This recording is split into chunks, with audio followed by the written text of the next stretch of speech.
नमस्कार, स्वागत है आपका जागरण बिज़नेस पर और हमारे साथ हैं ट्रांसपोर्ट डिपार्टमेंट से अनिल जकारा जी। तो चलिए उनसे बातचीत करते हैं ट्रांसपोर्टेशन को लेके क्या नया ऐसा होने वाला है देश में या क्या प्लान कर रही है गवर्नमेंट, तो उसको लेके उनसे थोड़ा कुछ जानते हैं। Welcome sir. Thank you. Sir सबसे पहले मैं आपसे जानना चाहूँगी कि अभी-अभी एक इंसिडेंट हुआ था साइरस मिस्त्री का, हुँ, तो उसमें मतलब उसके बाद जो रोड सेफ्टी के नॉर्म्स हैं, नितिन गडकरी जी ने उनको भी चेंज किया है, यस, रियर्स के यस। लिए सीट हुँ, बेल्ट वगैरह चेंज की हुँ। हैं। तो उससे कितना इफ़ेक्ट हो सकता है हमारी मतलब कितने कम हो सकते हैं एक्सीडेंट्स वगैरह? मैं आपको बताना चाहूँगा कि ये जो अनफॉर्च्यूनेट एक्सीडेंट हुआ है, इसने हमारी कुछ आँखें खोलने के प्रयास किया है।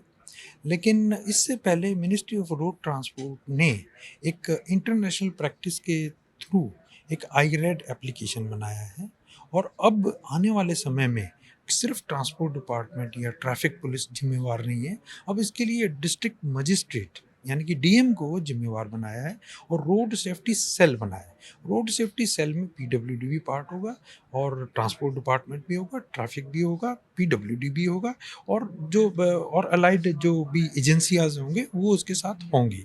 तो अब क्या होगा कि जैसे ही एक्सीडेंट होता है तो उस एक्सीडेंट को एविडेंस लिए जाएंगे। एविडेंस के बाद में उसको रिक्रिएशन किया जाएगा और हर एक एक्सीडेंट का सीसीटीएन करके एक नया नंबर जनरेट होगा। वो नंबर होने के बाद में उसके सारे डाटा अवेलेबल होंगे सोसाइटी को, इंडस्ट्री को और जितने भी डिपार्टमेंट हैं उनको उसकी सूचना दी जाएगी और उस सूचना के बाद उनका जो एक्सीडेंट में जो कारण हुए थे, वो कारण दोबारा से रिपीट ना हो, इस चीज़ के लिए इंश्योर किया जाएगा थ्रू दिस ऑर्गेनाइज्ड मैकेनिज़्म। तो ये आईरेड एप्लीकेशन है, अभी ये थोड़ा-थोड़ा सा शुरू हुआ है और अभी दिल्ली पुलिस में इसमें इन्वॉल्वड है और ट्रांसपोर्ट डिपार्टमेंट इन्वॉल्वड है और साथ में हेल्थ डिपार्टमेंट, पीडब्ल्यू डिपार्टमेंट, ये लोग भी अब फैटल एक्सीडेंट्स की इंस्पेक्शन करना शुरू कर चुके हैं। लेकिन अभी इस प्रयास में काफ़ी कुछ चीज़ें और होनी बाकी हैं और डेफ़िनेटली जो आपने बताया कि जो ये रिसेंट एक्सीडेंट हुआ है, तो एक्सीडेंट के बाद में वो सीट बेल्ट का कानून वगैरह है। तो ये मैं आपको थोड़ा-सा और बताना चाहूँगा कि 2 तरीके से रोड सेफ्टी को डिवाइड किया है। वन इज़ एक्टिव सेफ्टी और दूसरा है पैसिव सेफ्टी। तो एक्टिव सेफ्टी का मतलब है कि एक्सीडेंट ना हो, एक्सीडेंट को होने ही ना दिया जाए और सबसे बढ़िया तरीका वही है। और दूसरा है कि अगर एक्सीडेंट हो गया तो उसका इम्पैक्ट कैसे कम हो, तो इम्पैक्ट या सिवियरिटी कम हो। तो सिवियरिटी कम करने के लिए हमारे पास पैसिव सेफ्टी है जिसमें सीट बेल्ट वगैरह है और एक्टिव सेफ्टी है कि वो होना ही नहीं चाहिए। तो उसमें चाहे वो रोड साइनेजेस का है, रोड सेफ्टी ऑडिट का है और स्ट्रक का इंफ्रास्ट्रक्चर का है, तो ये सब चीज़ों का एक कंबाइंड एक एफर्ट किया जाएगा और जिससे जो मुझे जो लग रहा है, जैसा कि मिनिस्ट्री अभी गडकरी साहब का भी जो विज़न है कि ये बिल्कुल सही है कि अगले 5 साल में 30% और उसके बाद में उससे भी कम, अगर ये सारी चीज़ें ने अच्छे तरीके से काम किया, तो definitely we can come down our fatality rates. जी सर। और सर इसके अलावा अगर हम ईवी की बात करें, आजकल हर कोई ईवी पे स्विच हुँ, कर रहा है और हम हुँ, बहुत ज़ोर दे रहे हैं, गवर्नमेंट भी बहुत ज़ोर दे रही है, जीएसटी में हुँ, भी रिबेट मिली, इनकम टैक्स में भी रिबेट मिल हुँ, रही है सबको। तो उसके बावजूद जो ईवी में लोगों का जो रुझान है ईवी हुँ। की तरफ, वो नहीं बढ़ पा रहा है। इसका कारण आपको क्या लगता है? इंफ्रास्ट्रक्चर है जो अभी तक डेवलप नहीं हो पाया या उसकी कॉस्ट है जो अभी तक गाड़ी की कॉस्ट बजट में नहीं आ पाई है हमारे? देखिए, आपके क्वेश्चन में आपने आंसर भी दे दिया है।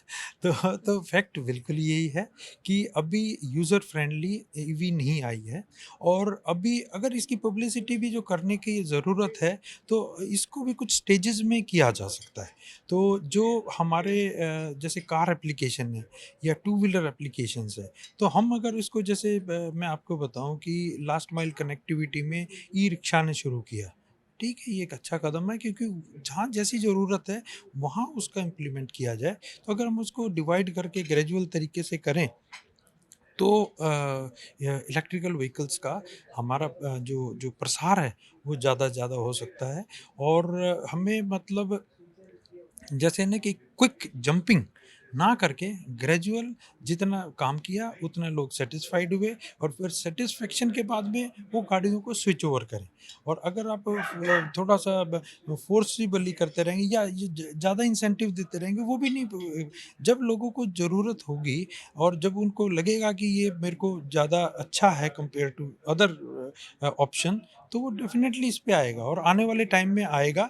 अब वही है कि आप इसमें देखा जाए तो सरकार से ज़्यादा जो सोसाइटी के जो दूसरे एग्रीगेट हैं, जो हमारे साइंटिस्ट्स हैं, तो वो इस चीज़ को मेरिट्स के बारे में उनको बताएँ और जहाँ जो डीमेरिट है जहाँ पर, उसके बारे में भी बताएँ और उसके बारे में वो इंडस्ट्री उसके लिए जैसे नई टाइप की बैटरी डेवलप करनी है, चार्जिंग स्टेशन को किस तरह से और कॉस्ट इफ़ेक्टिव के साथ में सेफ़ बनाया जाए, तो उन चीज़ों पे भी रिसर्च करने की ज़रूरत है और डेफ़िनेटली हमने धीरे-धीरे करके जब सीएनजी आई थी, तो बहुत सारे हमारे पास एक्सीडेंट होते थे, लेकिन हमने सीएनजी को सेफ़ बना दिया है। तो डेफ़िनेटली इलेक्ट्रिकल व्हीकल्स भी सेफ़ होंगे और यूज़र फ्रेंडली और अच्छे मतलब जिस तरह से जो भी हमारा विज़न है उसके हिसाब से आएँगे।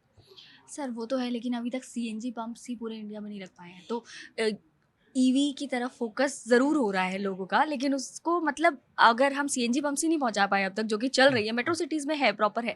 बट उसके अलावा जो दूर-दराज़ के इलाके हैं, वहाँ जाके आपको सीएनजी नहीं मिल रही है, तो फिर ईवी को कैसे एक्सपेक्ट किया जा सकता है? कितने टाइम बाउंड में एक्सपेक्ट किया जा सकता है? अब बिल्कुल जैसे आपने पहले बताया कि जहाँ-जहाँ पंप नहीं है, वहाँ सीएनजी गाड़ियाँ नहीं चल पाएँगी।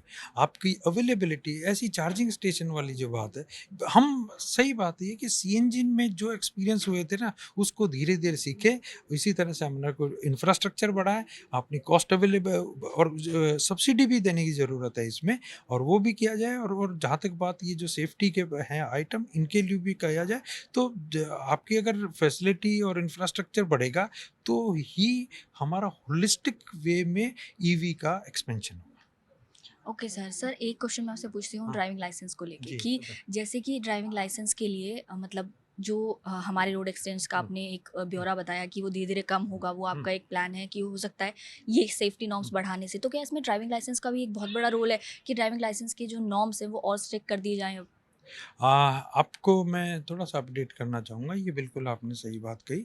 अभी तक क्या है कि दिल्ली में तो हुँ, प्रोएक्टिवली बिल्कुल, बिल्कुल। ड्राइविंग टेस्ट ट्रैक बन चुके हुँ, हैं और ड्राइविंग टेस्ट ट्रैक जो है वो इवैल्यूएशन जो उसका स्किल का इवैल्यूएशन है, वो कर रहे हैं थ्रू हमारे ऑटोमेटेड टेस्टिंग प्रोसीजर से, जिसमें सेंसर्स भी हुँ। लगे हैं, हमारे कंप्यूटर एप्लीकेशन भी लगी है और उसमें स्किल बिना ह्यूमन इंटरवेंशन के हो रही है। तो इसी तरीके से होगा और ये जैसे मिनिस्ट्री ऑफ रोड ट्रांसपोर्ट ने नए नोटिफिकेशन में निकाल दिया है कि जो ड्राइविंग लाइसेंस बनेगा वो थ्रू टेस्ट ट्रैक के बनेगा और इसी तरीके से जो गाड़ियाँ को फिटनेस होगी वो भी ऑटोमेटेड फिटनेस के थ्रू होगी।